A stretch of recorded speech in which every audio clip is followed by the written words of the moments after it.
1 John chapter 5 verses 10. Whoever believes in the Son of God has this testimony within himself. Whoever does not believe God has made him a liar by not believing the testimony God has given about his Son. Victory over the world is attained through faith in Jesus. This faith develops by relying on the testimony that God has provided about his Son. This testimony is presented in various forms, both internally and externally. Regardless of individual beliefs, everyone has access to this evidence, ensuring that all individuals have a sense of accountability. John chapter 16 verses 7 to 13, I will send Spirit of truth to you. And he will convict the world in regard to sin and righteousness and condemnation. Sin, because they do not believe in me.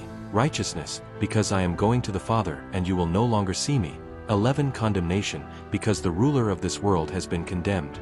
He will guide you to all truth. He will not speak on his own, but he will speak what he hears. There are two kinds of grace, actual grace and sanctifying grace. Actual grace, accessible to both believers and non-believers, is a free gift and entitlement of every individual. Actual grace operates through inherent moral and natural laws to guide people towards God, virtuous actions, and everyday blessings. As a result, non-believers come to recognize sin and will be held accountable for ignoring the evidence provided by God. Believers receive righteousness through faith in Christ, and baptism is the outward expression of that faith. Through baptism, believers receive sanctifying grace. Righteousness is justified through sanctifying grace, which is accessed only through Catholic baptism, and condemnation is based on justification. Actual grace is for physical realm and sanctifying grace is for spiritual realm.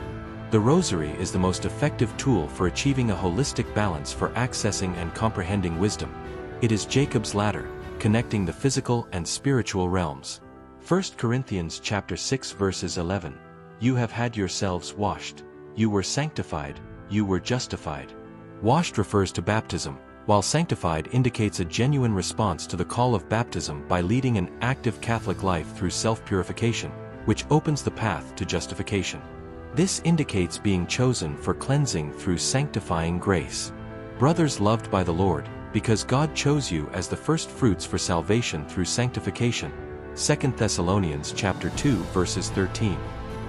Righteousness through justification is an ongoing process initiated at baptism, where God infuses righteousness, making believers holy and children of God, a transformation that continues throughout life through sacraments, good works, and perseverance, involving both God's action and the believer's cooperation towards complete sanctification.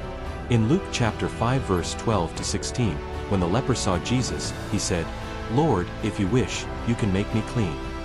By engaging with actual grace, a person is helped to identify their current state and to desire purification. This leads to an expression of faith and the process of purgation of sanctifying grace, which brings about reparation and healing. Jesus responded, I do will it. Be made clean. And the leprosy left him immediately. Actual grace works with physical realities, and sanctifying grace works with corresponding underlying spiritual realities. Realizing this process is required for purgation.